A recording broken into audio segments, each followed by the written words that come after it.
I'm Rory, I'm 21 years old, I'm non-binary and I live in Melbourne. So I'm from Sydney. I grew up in Sydney's Northern Beaches, so about 40 k's out from the city, but no trains. So it would be about 2.5 hours for me to get to uni on bus. Really insulated and like everyone knows everyone kind of thing. It was particularly hard because, I know all the people who are sort of queer in that whole area, and there were about 5 of us.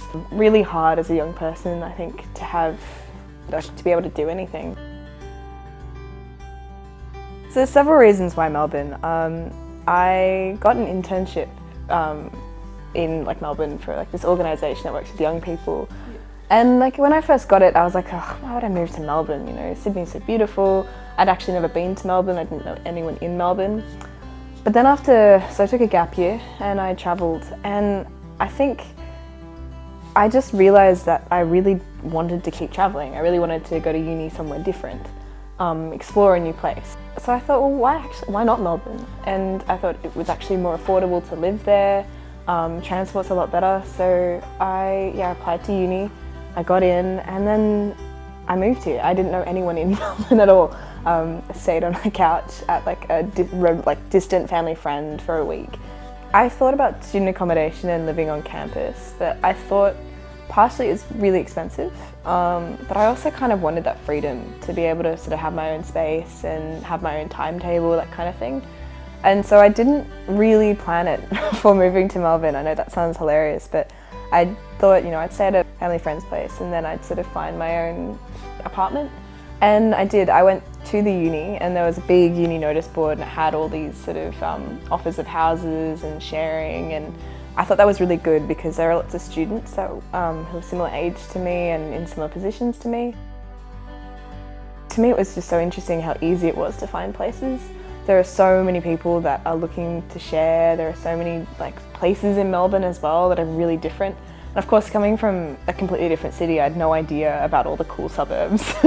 And so I just ended up lucky enough to land in one. Art and music here is fantastic. So the university I'm at, they do a big concert every Tuesday afternoon for free, and a free barbecue. And it's just, I just couldn't imagine that living where I used to live. So I am studying a Bachelor of Arts at the University of Melbourne and my major is in criminology. Ideally, I want to study law. I've done a few law breps and I've absolutely loved it. I love the way the law works.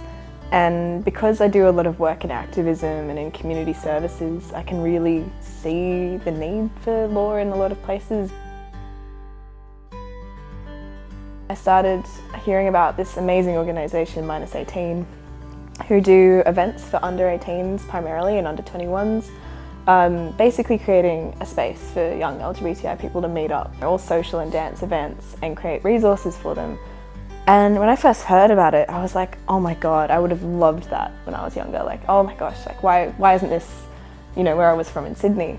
And I just had to be involved, and I met some friends who were a part of it and sort of just integrated myself into the organisation.